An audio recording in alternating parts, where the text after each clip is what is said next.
Konami ID link dan kan lo siam don ani voin chu resi thar ka hong chinai thar tur ani chu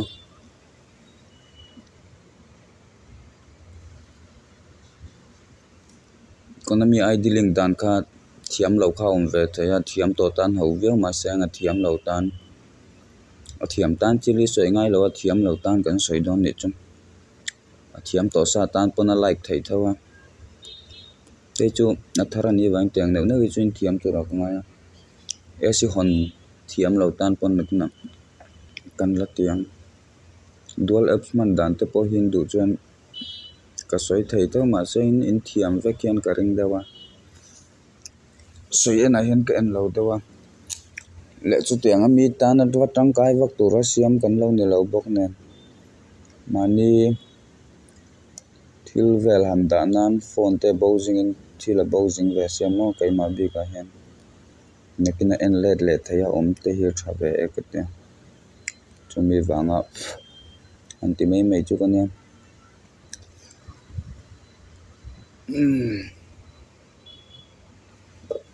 GP don tur va tam ve man lo ti dang dong an ta hianin extra a hian kan kalang ding lam sir bera chumi zo support a hian kan kalang an huaya support ti in zia ke page kamanga nang mani lan dan en khani nang kher lo mai the a azia ke chin ang veke support a kan kalang chuan achunga link data kha kan click anga link data using Konami ID apola in zia kan huai zo ka hian kan kalang mi a hian ID link don chuan mong chuan hei multiple apps kamanga adang deuh ni hi Chrome multiple account hi ka chu sanga nang ni a chuan Chrome chau kha lang mai thei chuan ata hian apola in ziak zo ka hian o achung zo ka hian kan kalang e si link tur tan khan achung zo pol hi kan click ang chumi zo heta hian mani details ang kha ni mai on date of birth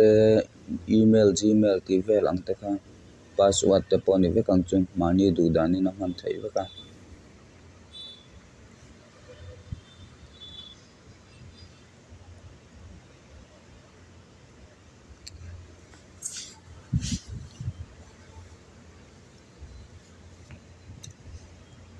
tu zero ngo ang type phot tanga type dikhi har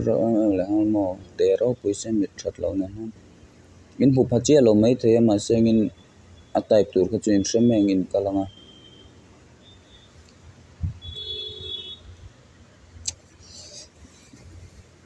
ngoro ka fill up sol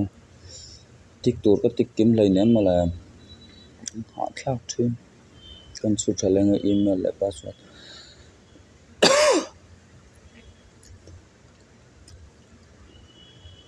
ai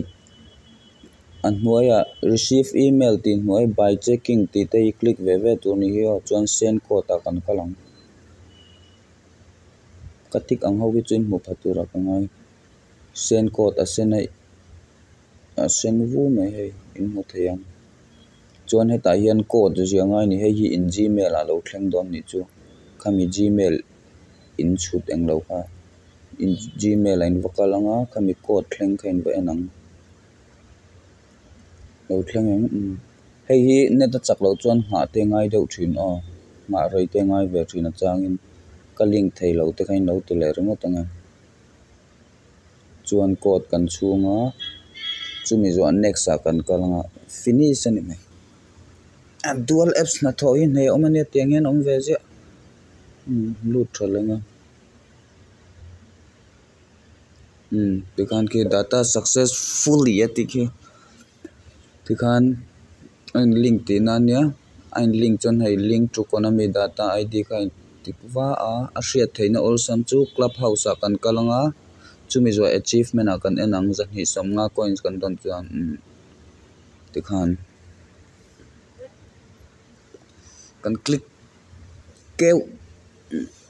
spin chinang free gift ani boka tan ma ka ti lo bok nen la e la lo ve tu ma hi ka du la va ke sia ka nei vek ton nya kan man du lo iconic don lo ka sa kha next kan tilenga silver kala don gold ball zo silver kala zia next ro kha mo van she thei tak em khati zong kha ni maya data link dan eng ilo vel kha chu kan man thiam turanga yang chuanin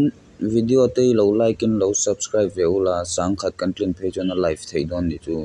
subscriber sang khat angai sia live tur khan